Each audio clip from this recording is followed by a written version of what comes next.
Welcome to Sister Friends. I'm Angie Gray here with my amazing friend, Rashonda Young. And together we're diving into what's at the heart of it all, relationships. From finances and family to the ups and downs of life partnerships, and even those relationships we have with ourselves. We're here to talk about the real stuff.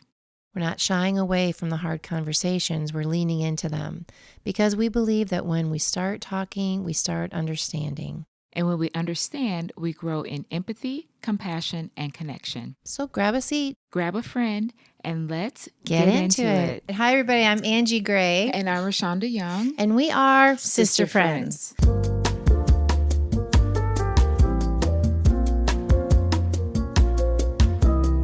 So we were struggling with technology. We have new microphone stands, which were really uptown now. They're not up yet because we couldn't quite. No, they were wrong, weren't they? They were missing. No, I didn't order. Yeah. I didn't order 2 pieces. So tune in next time. But we do have a new phone stand for recording. Anyway, we were talking about technology, laughing at ourselves. And I'm sharing with her about the movie Napoleon Dynamite, if you haven't seen it. And there's this one part where he dates this girl from afar and finally meets her, and I can't remember what her name is.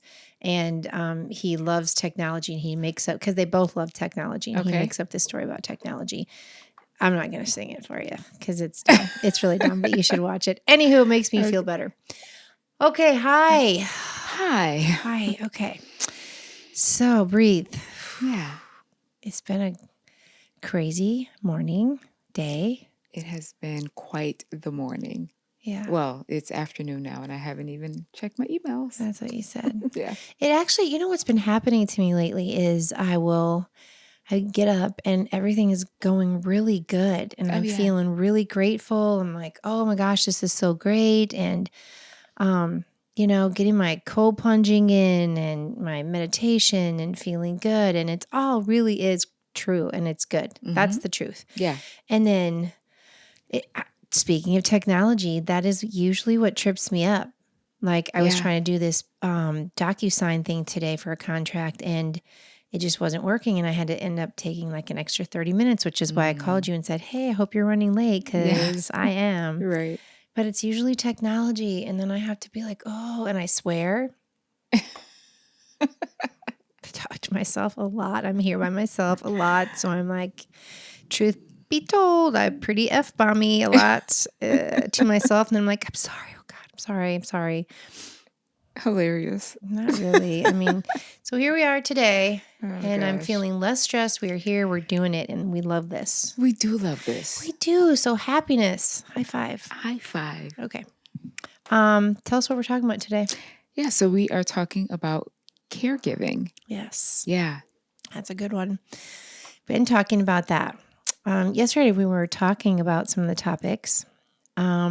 It's been interesting to us, and I even posted this morning for our podcast that you guys will be watching, if you haven't already watched it by now. And it's about caregiving, and it was talking about how we've actually, as a couple, as a friend couple, we've been talking about this same stuff for a long time, as it has to do with prevention, education, on lots of topics. The one I posted this morning was about, if you remember, I think it was like 10 years ago, and it was with my friend Shay and Penny, and it was about body image, remember? Oh, I remember. Yeah, because I was an ambassador for the body image movement. Yeah. And what do you remember about it? I remember that picture that I showed, for one, like my personal thing, where I was so fit, and all I could see was the imperfections. Yeah. Yep, I remember that now. Yeah. That was such a good. So Rashonda talked, and my friend Shay talked, Penny talked, I talked, and it was really good. That was one of the first things we did together, and we had a really good turnout, and it's still a really meaningful topic. But we are finding that we continue to come back to one of the things we're most passionate about. I mean, it's all connected, as we are whole people, right? So we're always talking about everything is a relationship, as it has to do with our mind, body, spirit, and then our faith. And but it keeps coming back to our body. And I love it because God is always doing this deal where, for me, and I know us, is that whatever we are going through, right? Yeah. We want to share it because obviously you all are probably going through it. If not now, you will be. So, Or know someone who is. yeah, right Yeah. now.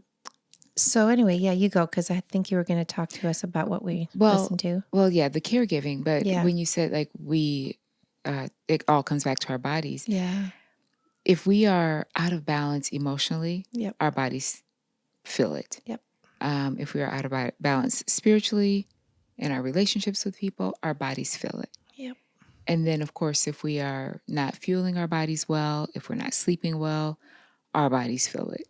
Yep. And so we so often just think about what we're fueling our bodies with and the amount of movement. And it's so much more than that. Yeah. And when it comes to caregiving,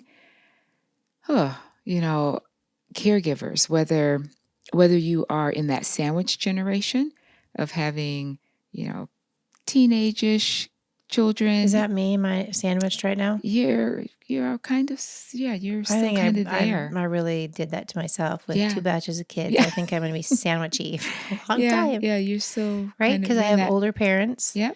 70s. Yeah. Myself, 57. Yeah. My oldest child, 40. My youngest child, 19. Well, Shannon's not 40 yet, but 19. So yeah. So is that what you're talking about? Yeah.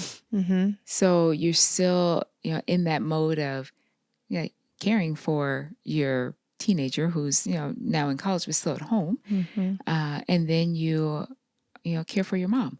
And so I know she had her health challenges last year or so. Yep. You are doing all the things here. Yep. And then you were also being an amazing, amazing daughter and doing all the things that she needed from you as well. Mm-hmm. And so in that space, oftentimes the caregiver, so for you, there are probably a lot of things that you were lacking or that you were just having to like set aside or forfeit for what you needed, whether it be even sleep, I don't know. But there were things probably that you were having to forfeit. And the statistic that we were just listening to was that 40% of caregivers die before the person they're caring for. Yep. And if you are a 24/7 caregiver, that number goes up to 63%.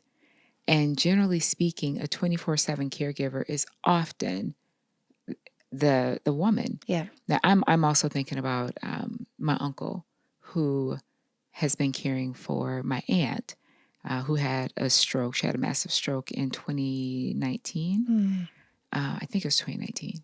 And his health is actually deteriorating faster than hers at this point. Yep. And he's been a 24/7 caregiver.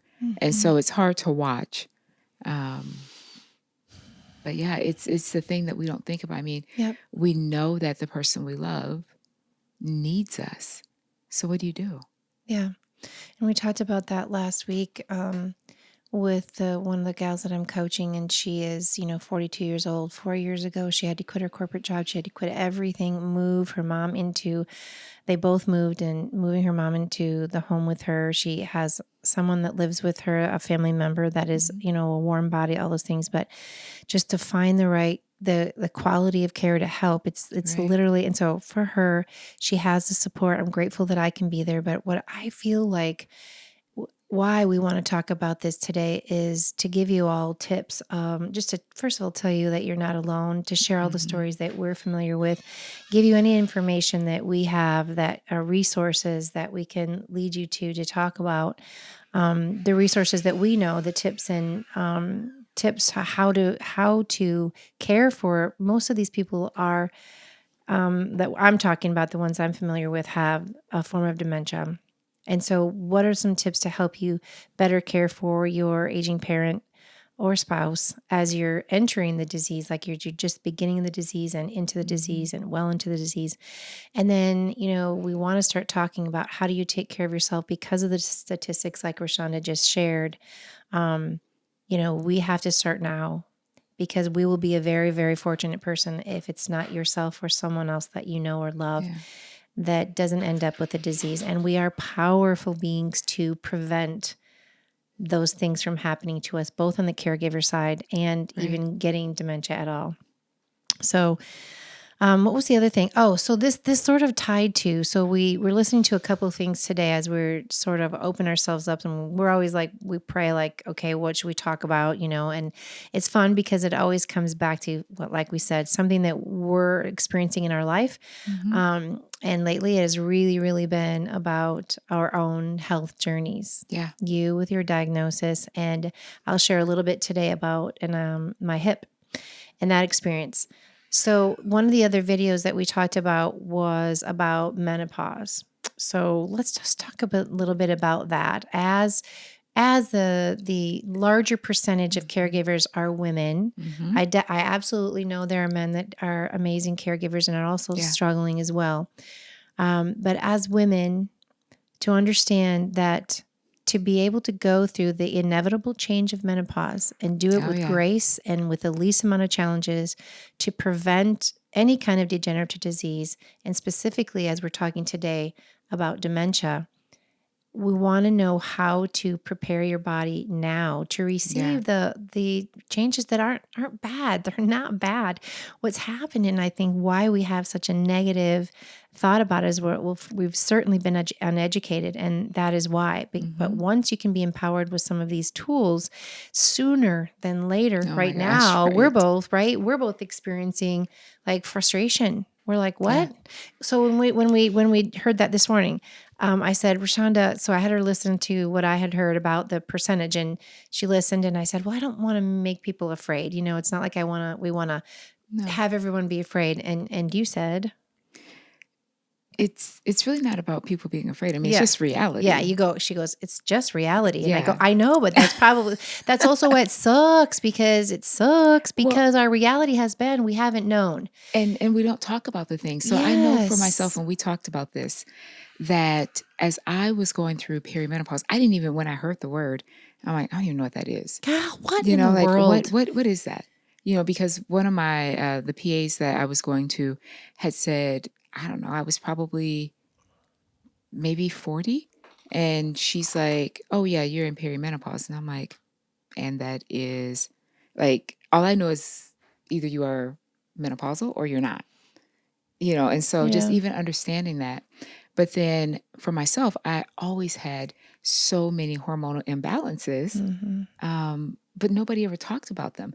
And then when I got to perimenopause, my body went haywire, like absolutely crazy. Really? It went stupid crazy. Yeah. Tell us. Like, oh what, my Kim? gosh. Oh gosh. The weight gain, more inflammation within my body, all the things that I was trying to do to lose weight that worked before. Yes. Like you're eating really clean, you are working out, and nothing is working. Yes. Just understanding how much sleep affected all of that. Oh my gosh. It was amazing. And then my diet had to change, and there were metabolic issues that I had. And it was because in my younger years, I didn't understand how much like my insulin was maybe rising with what I was eating, or maybe the amount that I was eating. Because the measurement, first of all, we wouldn't have even known.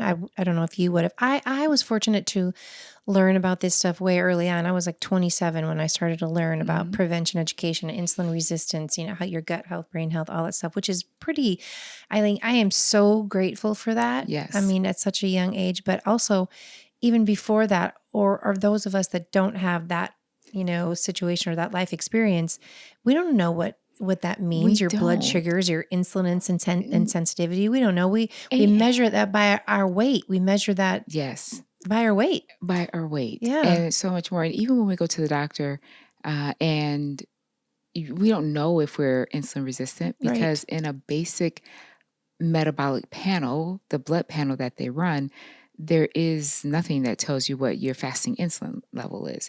That's like a special test, which I finally ordered and paid for through the Violet and the functional medicine doctors, because I was very curious as to where mine was at.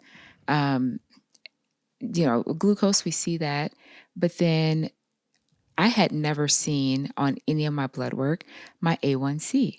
So I had to also request that, pay for that separately. they're just They things. should be common They tests should be on that we have, there. certainly as we approach a certain age. I mean, We have to know these things. it's And then where's your estrogen? Where's your progesterone? yeah. Even if your estrogen is really low and your progesterone is really low, you could still be estrogen dominant because you don't have enough progesterone. Yeah. So, like, what do you do? Yeah. And I would It's say, so much stuff. and once you say like, I didn't know any of that. And even some of the stuff you're saying right now, I'm like, okay, yep. I am fully immersed in my postmenopausal experience right now for the past, well, I've been postmenopausal for 2 years. So menopause was a full year, right? Where I had no period for one whole year. And it's been 2 years since that happened. So I'm like really working on this terminology of what it all is. Yeah. But I mean, like we're still trying to figure it out. And I think we're doing these things, and you hear more and more thought leaders and doctors and everybody on talking about things like this, and we can't talk about it enough. And I feel like the most important thing you could do is get yourself with a doctor who know your stuff as much as possible, so you know the questions to ask. Follow the people that know what they're talking about, and get a doctor. Like you and I were talking about yesterday. Yeah. Not throwing any doctors under the bus, but time's up, man. Time is I up. know, right? If you have women as your patients, then you need to be you learn it and then talk to us. It doesn't matter what space you're in. Like, you should have some sort of general knowledge. If you are treating women for menopause, you should. I mean, you should know what it is. Everything is so interconnected, and I'm so grateful to have Dr. Hunter. We both share the same functional medicine doctor, but find a good doctor that can speak to you about it. If you don't have one now, make sure you find the right questions to ask and start asking questions. If you're 20, find out. Like, know right now. Share this with your 20-year-old children. Absolutely. For sure. And then, I mean, asking what are the right questions to ask. I might be opening us up to something, but yeah. If you want to know, put in the comments. Yes. Now, if you put this in the comments, a year from now, we may not see it. But if you put it in the comments, yes, please, please do. Yeah. Please comment. With Please ask the questions here.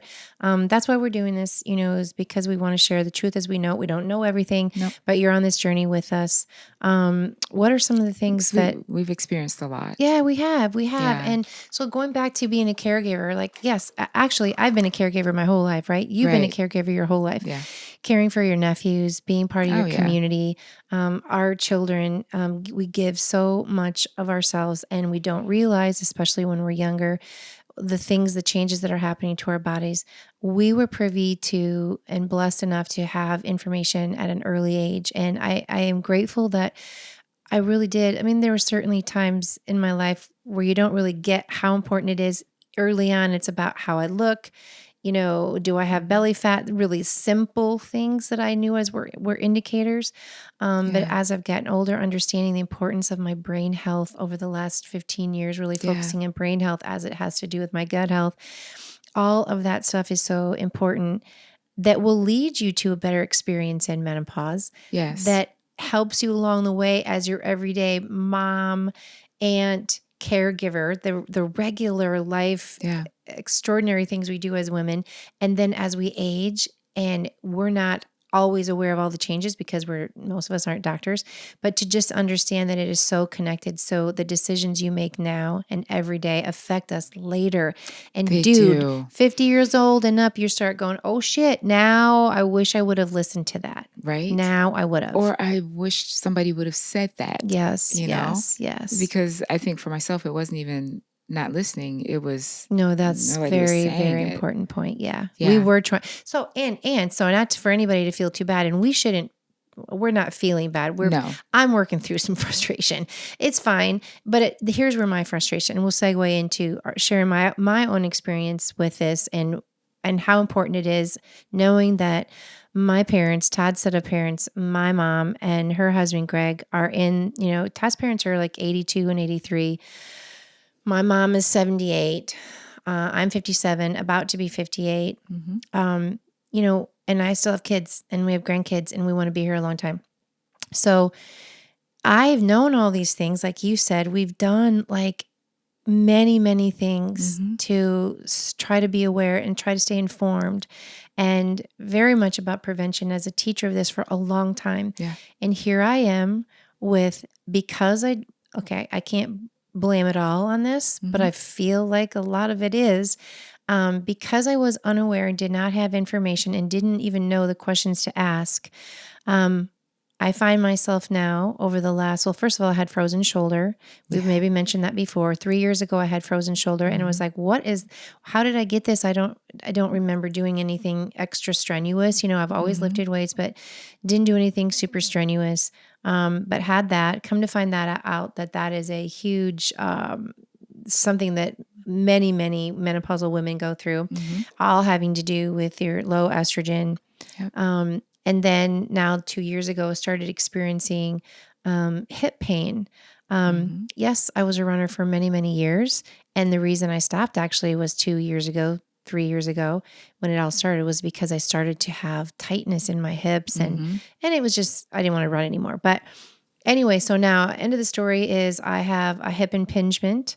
And you can look up what that is. I don't even fully understand. I'm trying to. It's when your things aren't fitting correctly.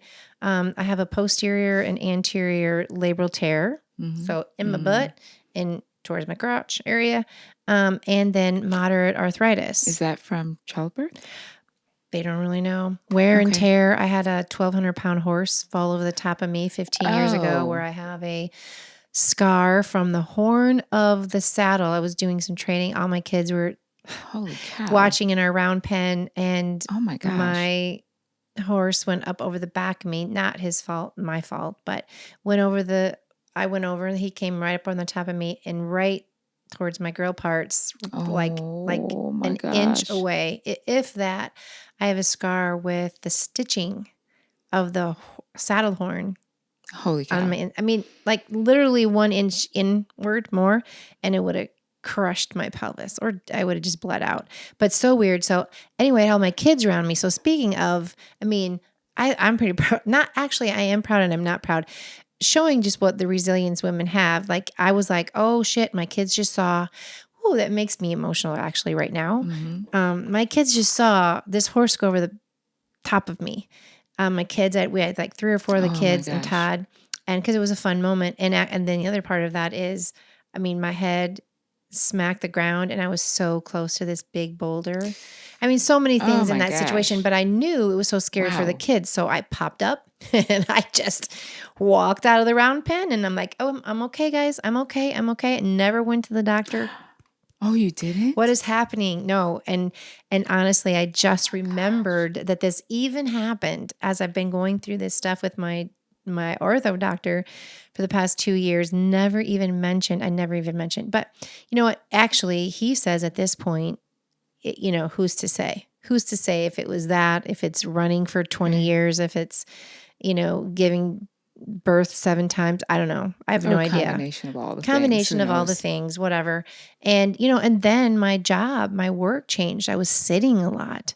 COVID happened and all that cocktail of things, that was when I was beginning menopause. I was right in the middle of it. I had 0 estrogen. When I had my estrogen tested for the first time in August, when I had to ask my OBGYN about menopause and was experiencing even stuff with intercourse, stuff I didn't think that I had. And apparently it was, I had to ask the questions. I found out that my estrogen level was 11. So almost no estrogen being made. Anyway, so the hip stuff, that was all part of, bone health, the ligaments, all the things, all the connective tissue, all that stuff is so directly related to our estrogen, and our progesterone levels. And, anyway, so now where I'm at, wrapping this up, where I'm at right now is, it's been a frustration not to know these things. If you know the questions that we're talking about, the things we're talking about now, if you can start talking to your doctor about these things right now, like ASAP, right, and get in there and find out what your levels are, do the tests, figure it out, because then you can start taking preventative matters. It's not over. Yeah. So as an everyday athlete, I wanted to fix this hip. I'm too young. I feel too young, and I'm too determined and hard-headed. And I have a lot of life to live, and I want to do all things. So, and so like, yes, the tests. Oh yes, so yes. Please talk about that. Talking about like what tests to do, you want to do a hormone panel. Yeah, yes. Also, with those hormones, you also are wanting to have your cortisol measured. So it's not just your estrogen and progesterone, but it's like that full hormone panel and your testosterone. Yes, yes. We don't think about women making Mhm. testosterone, Yep. but actually testosterone is like Yeah. the most prevalent in our bodies. Yeah. And so making sure you get that full hormonal panel run, Yes.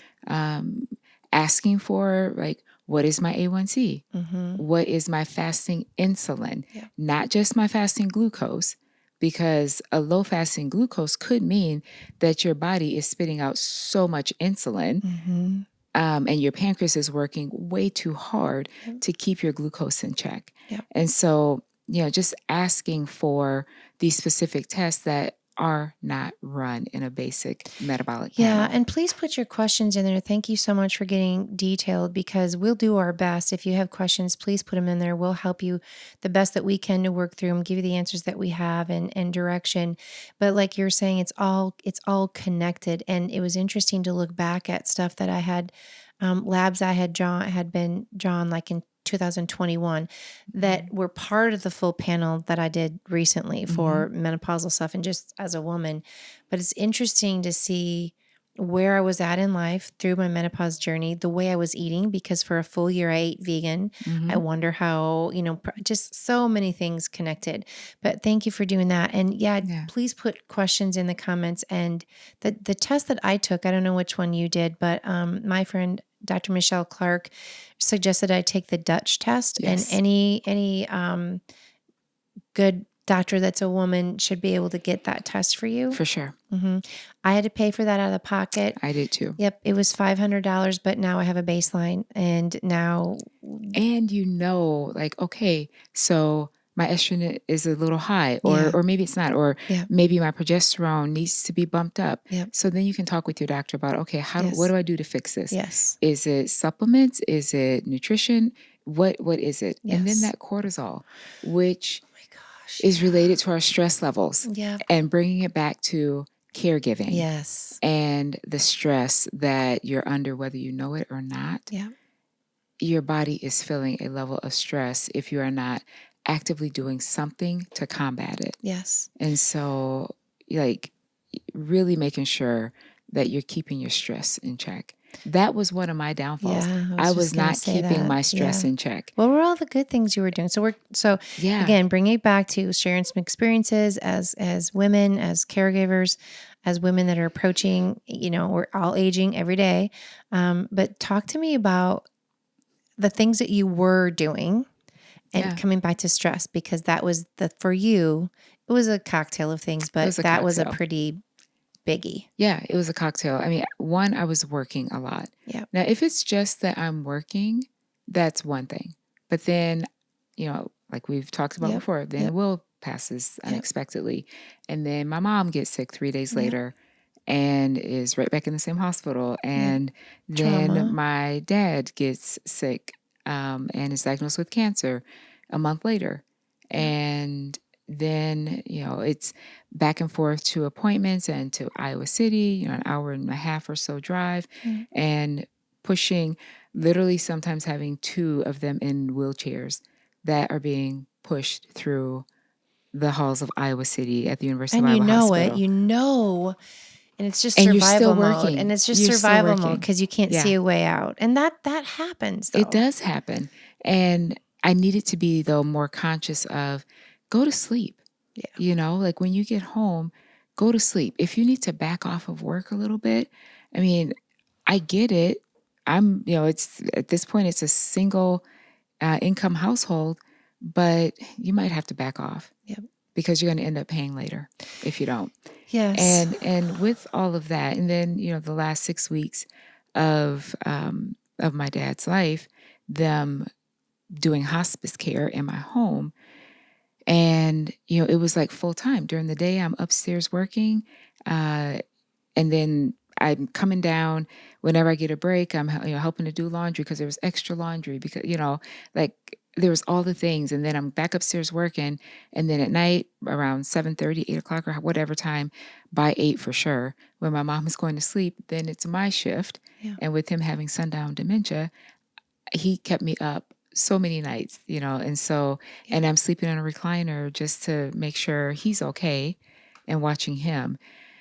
And with like everything from Will to caregiving in that season, just so much stress that I didn't even realize I was carrying. I remember the day after he passed, I was so tired. Like I hadn't felt, I Your was dad or working Will?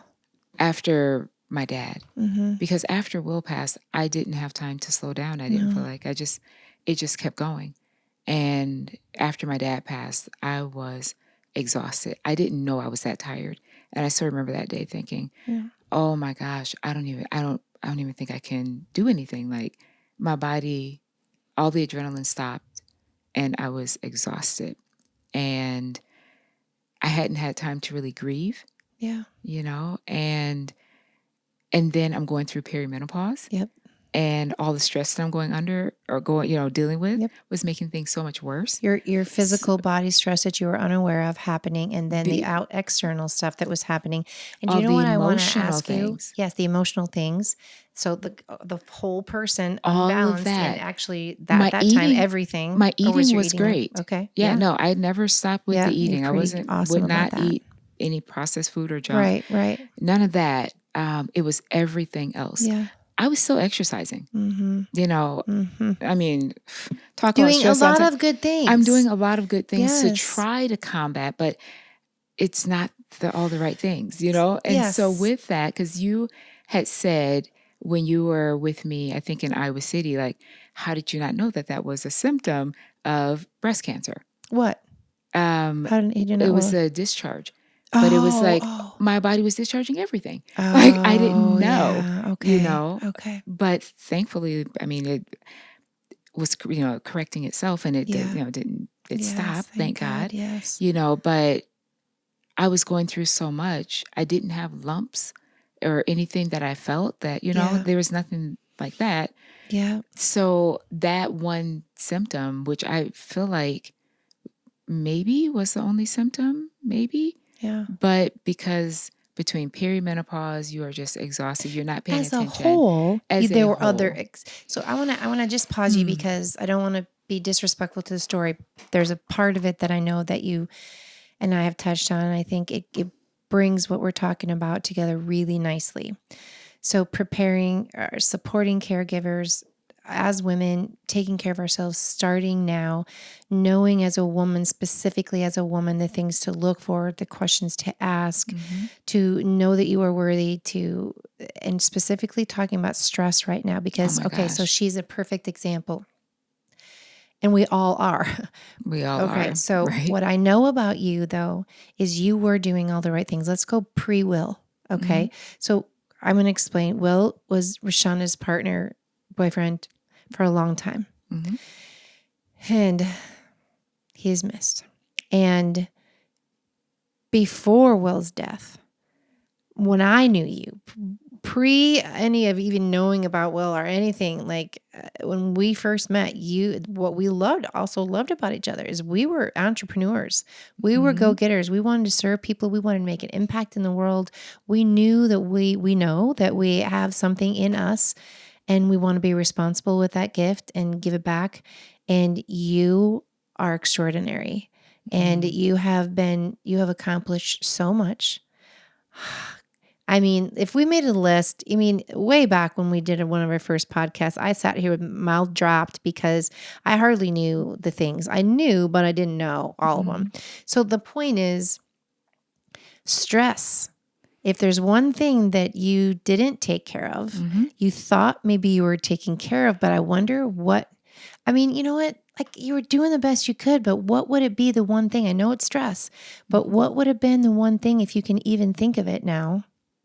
And maybe you don't know, and that's okay. You can ponder it, but with that stress, because I think that's the key, what would be the one thing that you without regrets. I get that and stuff, but that you would encourage people that you didn't do to please do this one thing. Does that make sense? Yeah. Yeah. When you're caregiving, you need to understand that you're probably living a very full life already. So if you take on the role of caregiving, you have to let something go. Good one. You have to. What would it have been for you? Because, and the other part I want to see if we can tie in together is, so when we're encouraging those that are younger than us, even starting now, is that we know that what we do now matters later. I did know that from an early age, like 27, once I started learning these things. I knew that what I did now mattered later. I actually, though, didn't have a lot of people telling me their stories. Yeah. Like I knew it because I was getting educated. I was taking the courses and listening to the doctors and going to the events and the speaking things. And I just, absorbed all that and was hungry for all that. Yeah. But I didn't have a lot of people saying, hey, but what you're actually, like I was saying this to my kids. I don't know if they listen. I pray that they do. Yeah, of course. So that's what I'm also talking about is, what can you tell people now that aren't caregiving for anybody yet, but that it will likely happen? Yeah. And sleep. Yes, go to sleep. I love go sleep to so sleep. much. Yes. By 10:30. That'd be your thing then, wouldn't it? Absolutely. Yes. Go to sleep. Yep. Yeah, because there were you times didn't. where I'd be up at 2:00 still in the morning, and I'm also a morning person. Yeah. So then I'm up again at 6:00. Not good. Yeah. Yeah, that's a good one. Yeah. Such a good one. And then, okay, so we know that. And when you're in your 20s and your 30s, you're not having any hard time sleeping. But the things that you're doing in your 20s and your 30s matter to when you get to your 40s. And that matters when you get to your 50s and so on and so forth. Sleep, I also knew. Yeah. And I think what I was Can we take eating. a quick pause? Yeah. Okay. Oh, pausing. Potty break. What was I saying? Oh, no. I had to use the bathroom so bad. I know. I forgot. Oh man. We're talking about sleep.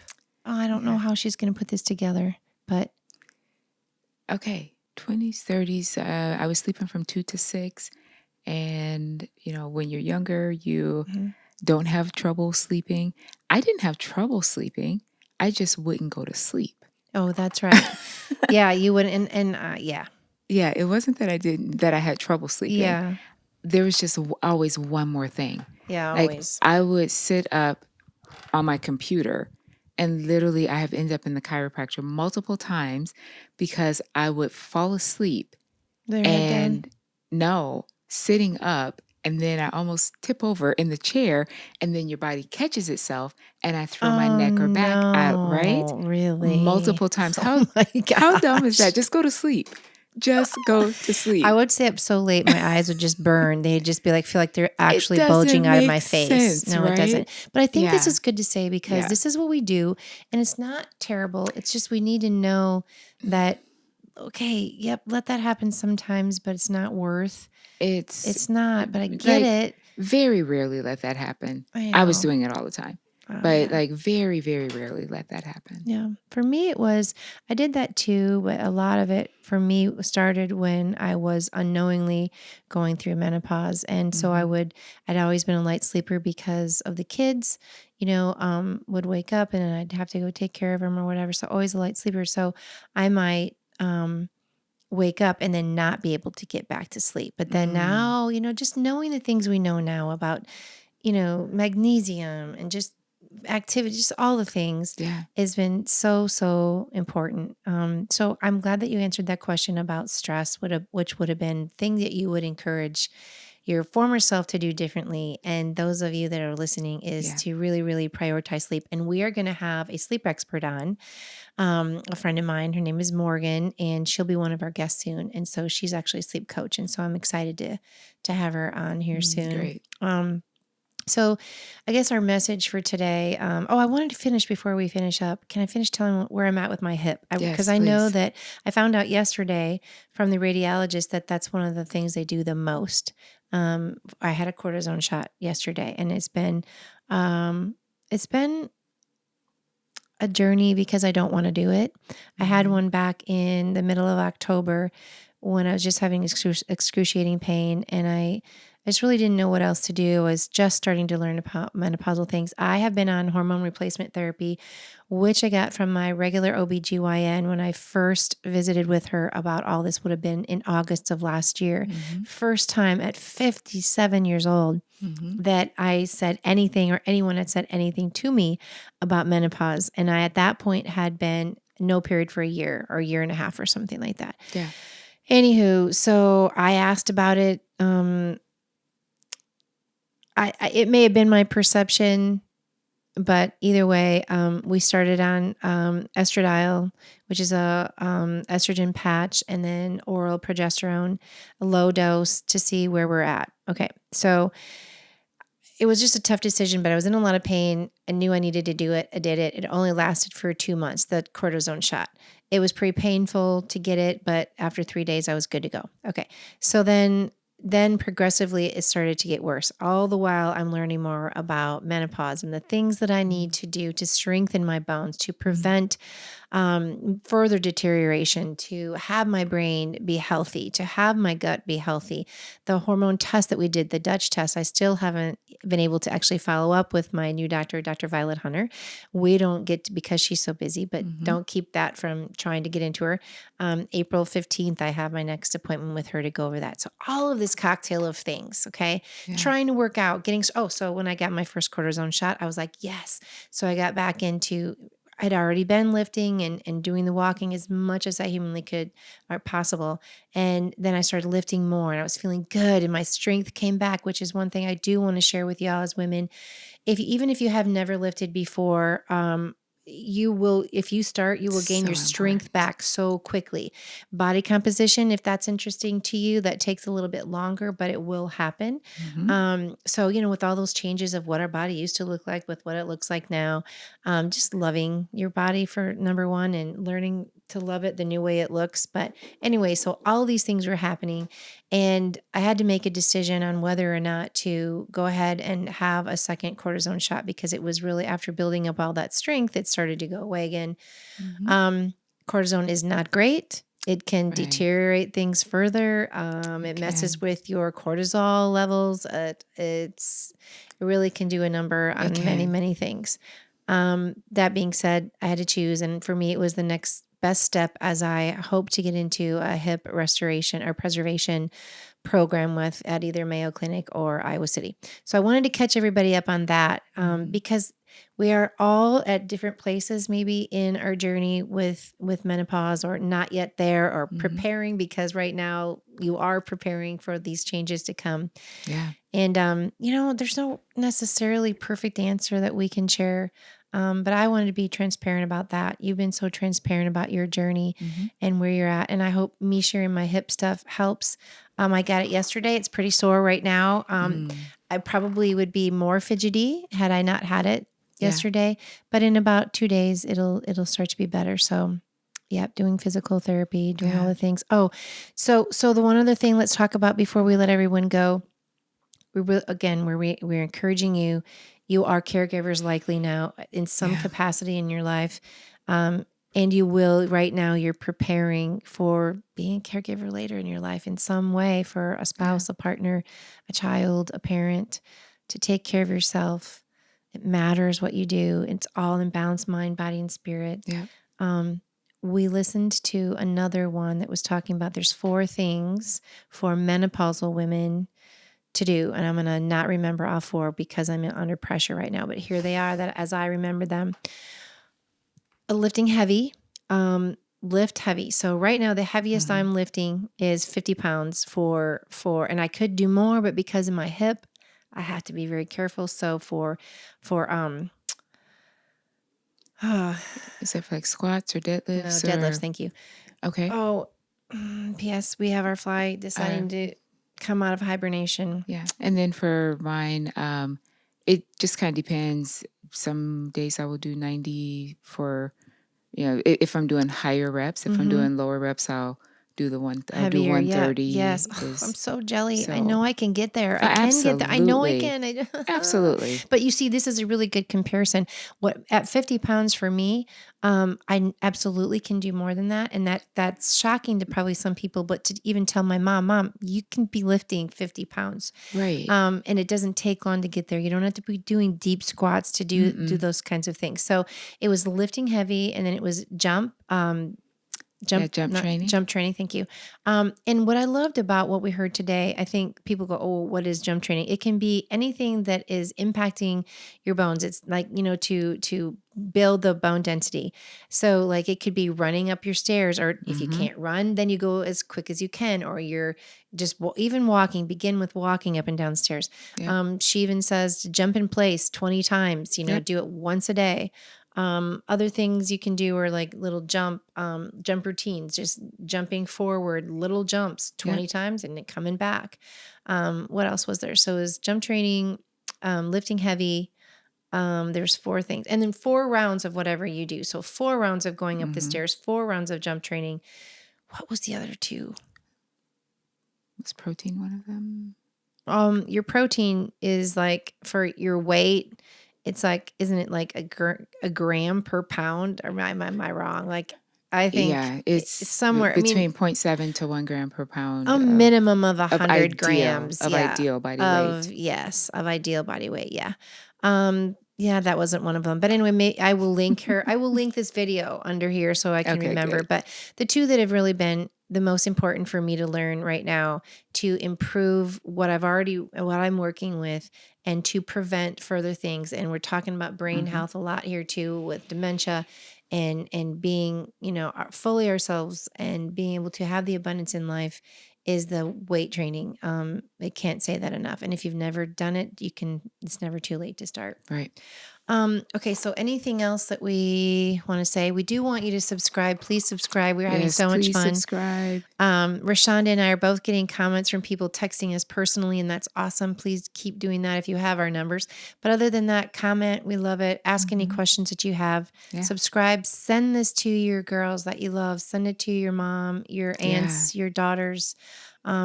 Let's just keep the conversation going and hopefully, in prevention, preventing other people from dealing with some of the things that we've had to deal with. Yeah. So.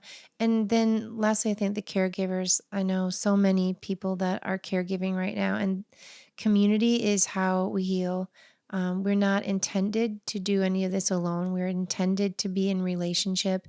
It's why we're doing the podcast and why we talk about relationships. So even if you shared this with one person that you think it might help, you have no idea the ripple effect that could have. So anyway, thank you guys very much for listening. Thank you so much. For letting us share our stories. I'm Angie Gray. And I'm Rashonda Young. And we are Sister Friends. Thanks for tuning in to Sister Friends. We hope these conversations help you see things from a new angle, feel a little more connected, and maybe even laugh along the way. Remember, whether it's family, work, or those elephants in the room we all deal with, everything really is about relationships. If you enjoyed this episode, let us know. Share your thoughts, share this podcast with a friend, and let's keep building those connections. Until next time, stay connected, stay curious, and let's keep growing together.